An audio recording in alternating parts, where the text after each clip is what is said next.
What is up, guys? I'm Brad. This is Despite Fitness. Hanging out in the gym. Hanging out with my man over here, Luis.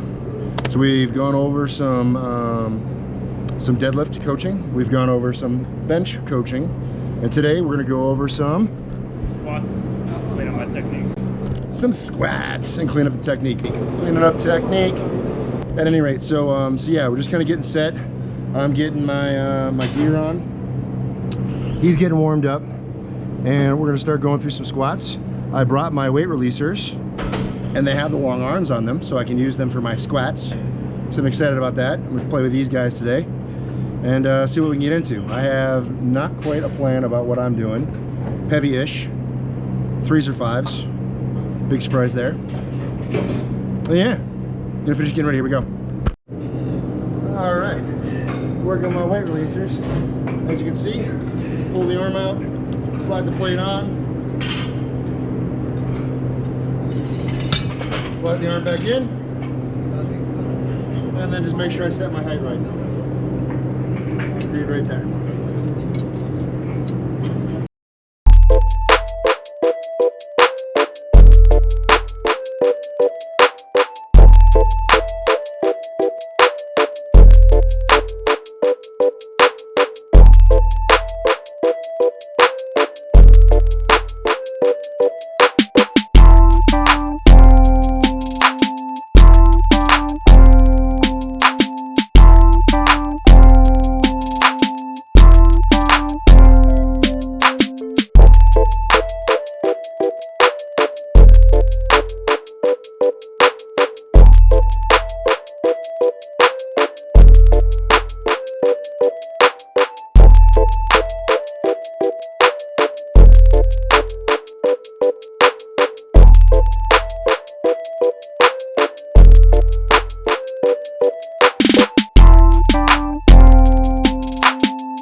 All right. Closing it down. I had a good session today. Got in, and I was playing with my Ecco weight releasers. Thank you, Chris Lentini. If you guys are interested in them, check out the description box below. I want to put in his website as well as his Instagram, so you can go over and check out Chris.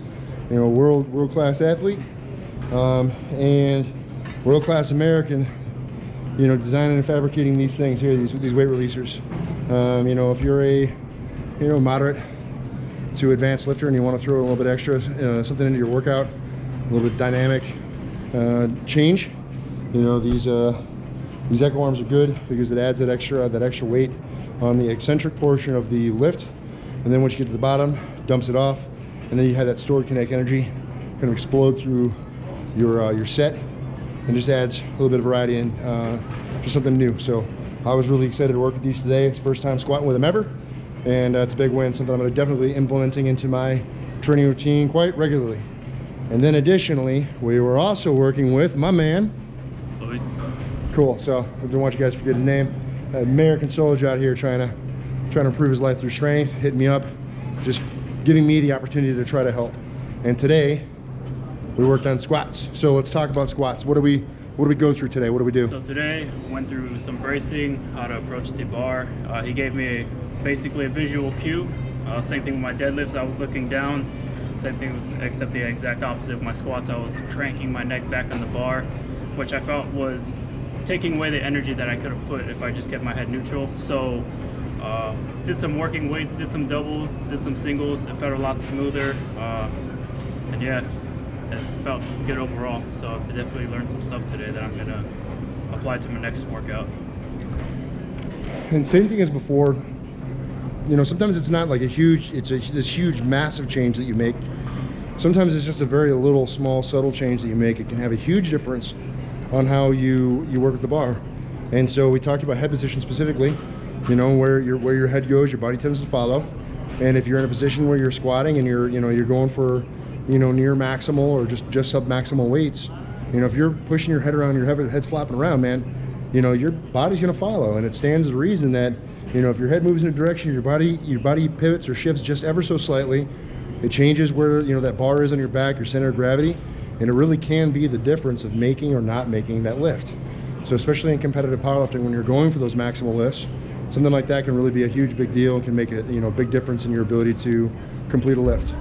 But just generally, even if you're not a competitive powerlifter, you know, or not yet, you know, that can have a huge impact on your training value, right? Making sure that the sets are feeling good and you're able to get all the rep work that you want in, you know, at the range that you want to be in, right? And then we also talked about kind of the difference with, you know, moving dynamically and getting that stretch reflex at the bottom versus the pauses too, did we not?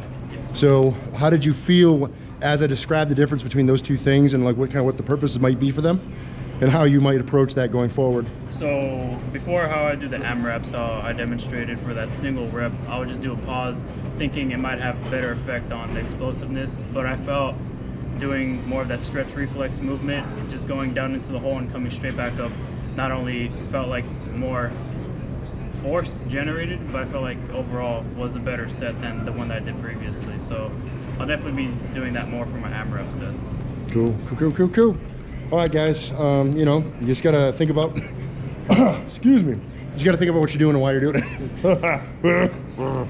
Still trying to get over this cold.